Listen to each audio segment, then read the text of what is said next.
బృందావనం.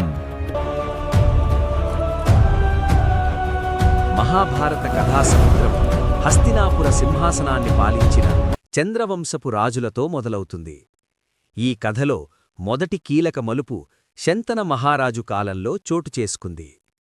ఒకనాడు వేటకోసం వెళ్లిన శంతన మహారాజు గంగానదీ తీరంలో మెరుపు తీగలాంటి ఒక అద్భుత సుందరాంగిని చూస్తాడు. ఆమె ఎవరో కాదు, సాక్షాత్తూ గంగాదేవి.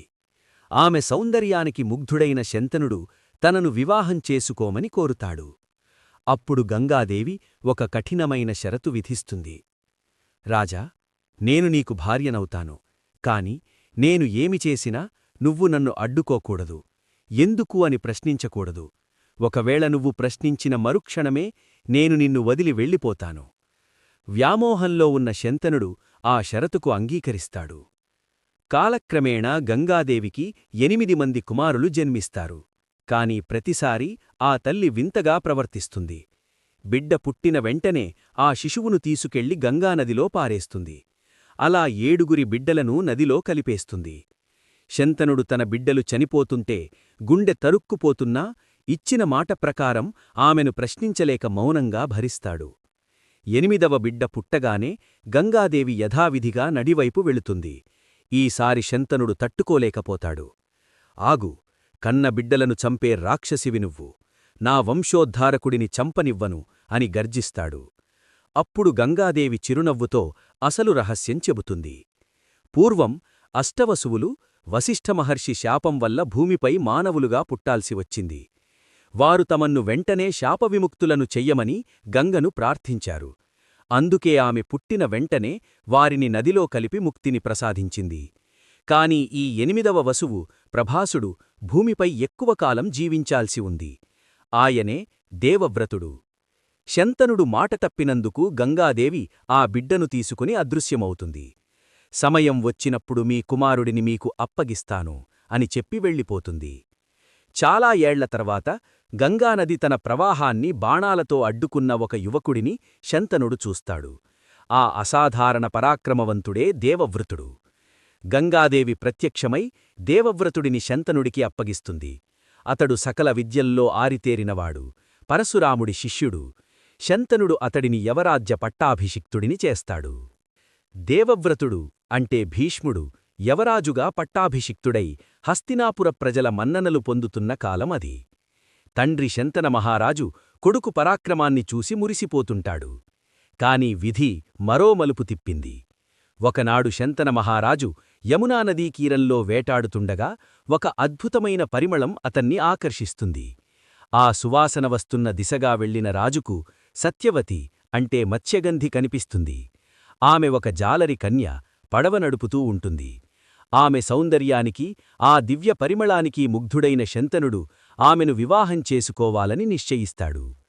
శంతనుడు సత్యవతి తండ్రి అయిన దాసరాజు వద్దకు వెళ్లి సంబంధం అడుగుతాడు. కాని దాసరాజు ఒక భయంకరమైన షరతు విధిస్తాడు. రాజా, నా కుమార్తెకు పుట్టబోయే కొడుకే హస్తినాపురానికి తదుపరి రాజు కావాలి. అప్పుడే నేను ఈ వివాహానికి అంగీకరిస్తాను. శంతనుడు దిగ్భ్రాంతి చెందుతాడు. అప్పటికే ధర్మబద్ధంగా సమర్థుడైన దేవవ్రతుడు యవరాజుగా ఉన్నాడు. కొడుకుకు అన్యాయం చేయడం ఇష్టంలేక శంతనుడు భారమైన హృదయంతో వెనక్కి వచ్చేస్తాడు. కాని సత్యవతి మీద ఉన్న వ్యామోహంతో లోలోపల కుంగిపోతూ ఆహారపానీయాలు మానేసి చిక్కిపోతాడు. తండ్రి బాధను గమనించిన దేవవ్రతుడు కారణం తెలుసుకోవాలని మంత్రులను విచారిస్తాడు. అసలు విషయం తెలుసుకున్న వెంటనే ఏమాత్రం తడమకోకుండా నేరుగా దాసరాజు వద్దకు వెళ్తాడు. దేవవ్రతుడు ఇలా అంటాడు.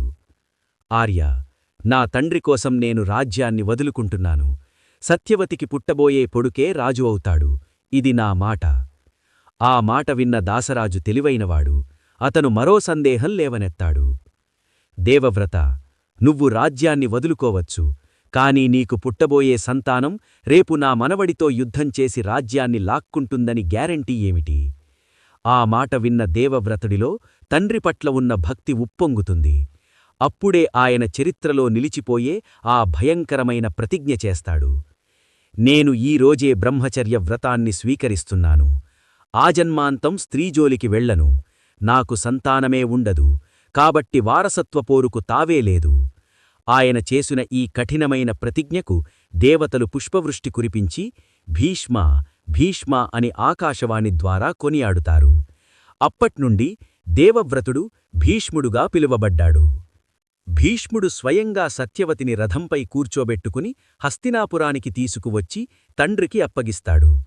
కొడుకు చేసిన త్యాగానికి చలించిపోయిన శంతన మహారాజు భీష్ముడికి స్వచ్ఛంద మరణం అంటే తాను కోరుకున్నప్పుడే మరణం సంభవించే వరం ప్రసాదిస్తాడు. తరువాత శంతనుడు సత్యవతిలకు చిత్రాంగదుడు విచిత్రవీర్యుడు అనే 2 కుమారులు జన్మిస్తారు. కాని విధి మళ్లీ వక్రీకరిస్తుంది. శంతనుడు మరణించిన కొద్ది కాలంలోనే చిత్రాంగదుడు కూడా యుద్ధంలో చనిపోతాడు. హస్తినాపుర సింహాసనం ఇప్పుడు బలహీనం పడింది. విచిత్రవీర్యుడు చిన్నవాడు. అప్పుడు భీష్ముడు తన తమ్ముడి కోసం కాశీరాజు కుమార్తెలను తీసుకురావడానికి బయలుదేరుతాడు. అక్కడ జరిగిన కథామలుపు ఏమిటి? అంబ చేసిన శపథం ఏమిటి? ఇప్పుడు తీసుకుందాం. శంతన మహారాజు మరణం తర్వాత సత్యవతి కుమారుడైన చిత్రాంగదుడు యుద్ధంలో చనిపోతాడు. అప్పుడు చిన్నవాడైన విచిత్రవీర్యుడిని భీష్ముడు రాజు చేస్తాడు. విచిత్రవీర్యుడికి వివాహం చెయ్యాలని నిశ్చయించిన భీష్ముడు కాశీరాజు తన 3 కుమార్తెలకు అంటే అంబ, అంబిక, అంబాలికలకు స్వయంవరం ప్రకటిస్తున్నాడని తెలుస్తుంది. వృద్ధుడైన భీష్ముడు స్వయంవరానికి రావడం చూసి అక్కడి రాజులందరూ హేళన చేస్తారు. బ్రహ్మచర్య ప్రతిజ్ఞ చేసిన ఈ ముసలివాడికి పెళ్ళెందుకు అని నవ్వుతారు. ఆ అవమానాన్ని భరించిన భీష్ముడు తన తమ్ముడి కోసం రాజధర్మాన్ని అనుసరించి రాక్షస వివాహ అంటే బలవంతంగా తీసుకెళ్లే పద్ధతిలో ఆ 3 కన్యలను తన రథంపై ఎక్కిస్తాడు. అడ్డువచ్చిన రాజులందరినీ తన బాణాలతో చిత్తుచేసి సింహంలా గర్జిస్తూ హస్తినాపురానికి బయలుదేరుతాడు.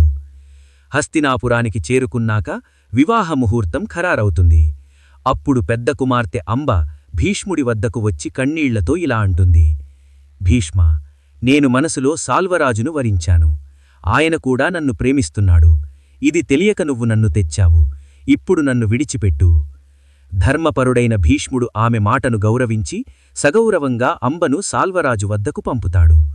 మిగిలిన 2 కన్యలు అంబిక, అంబాలికలను విచిత్రవీర్యుడికి ఇచ్చి వివాహం చేస్తాడు. అంబ ఎంతో ఆశతో సాల్వరాజు వద్దకు వెళుతుంది. కాని సాల్వరాజు తిరస్కరిస్తాడు. అంబా, భీష్ముడు నిన్ను యుద్ధంలో గెలిచి తీసుకెళ్లాడు. ఇప్పుడు నువ్వు పరుల సొత్తువు. నిన్ను నేను స్వీకరించలేను. దిక్కుతోచని అంబ తిరిగి హస్తినాపురానికి వచ్చి భీష్ముడిని అడుగుతుంది: సాల్వరాజు నన్ను వద్దన్నాడు, కాబట్టి నువ్వే నన్ను పెళ్లి చేసుకో. కాని భీష్ముడు తన ఆజన్మ బ్రహ్మచర్య ప్రతిజ్ఞను గుర్తుచేసి నిరాకరిస్తాడు. అటు ప్రేమికుడు, ఇటు అపహరించిన భీష్ముడు ఇద్దరూ తనను కాదనడంతో అంబ అగ్రహంతో ఊగిపోతుంది. అంబ తన గురువైన పరశురాముడిని ఆశ్రయిస్తుంది. పరశురాముడు తన శిష్యుడైన భీష్ముడిని పిలిచి అంబను పెళ్లి చేసుకోమని ఆదేశిస్తాడు. గురువు మాటను కూడా కాదని ప్రతిజ్ఞకే కట్టుబడతానని భీష్ముడు చెప్పడంతో గురుశిష్యుడ మధ్య కురుక్షేత్ర మైదానంలో భయంకరమైన యుద్ధం జరుగుతుంది. అది 23 రోజులపాటు సాగుతుంది. ఇద్దరూ మహావీరులే కావడంతో యుద్ధం తెగదు. చివరకు దేవతలు జోక్యం చేసుకుని యుద్ధాన్ని ఆపిస్తారు. భీష్ముడి పట్టుదలను చూసి పరశురాముడు కూడా వెనక్కి తగ్గుతాడు. సహాయం చేసేవారు లేక అంబ అడవులకు వెళ్లి ఘోరమైన తపస్సు చేస్తుంది. శివుడు ప్రత్యక్షమైతే భీష్ముడి మరణానికి నేనే కారణం కావాలని కోరుకుంటుంది. ఈ జన్మలో అది సాధ్యం కాదు.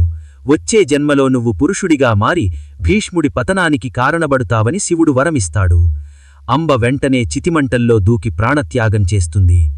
ఆమె మరుజన్మలో ద్రుపద మహారాజుకు శిఖండిగా జన్మిస్తుంది. హస్తినాపురంలో మరో విషాదం.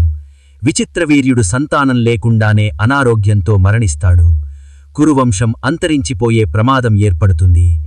అప్పుడు సత్యవతి తన మొదటి కుమారుడైన వేదవ్యాసుడిని పిలపిస్తుంది. అక్కడే ధృతరాష్ట్రుడు, పాండురాజు, విదురుడు జననానికి పునాది పడుతుంది. ఆ అద్భుత ఘట్టం 2వ భాగంలో చూద్దాం. బృందావనం సబ్స్క్రైబ్ చేసుకుని బృందావనంలో సభ్యుడుగా చేరండి. ధన్యవాదాలు. బృందావనంలో నీకోసం ఒక గృహం సిద్ధంగా ఉంది. అది ఖాళీ కాదు, నీరాకతో అది పూర్ణమవుతుంది. నా ప్రేమతో, నా కృపతో నిన్ను పిలుస్తూ వస్తున్నాను రా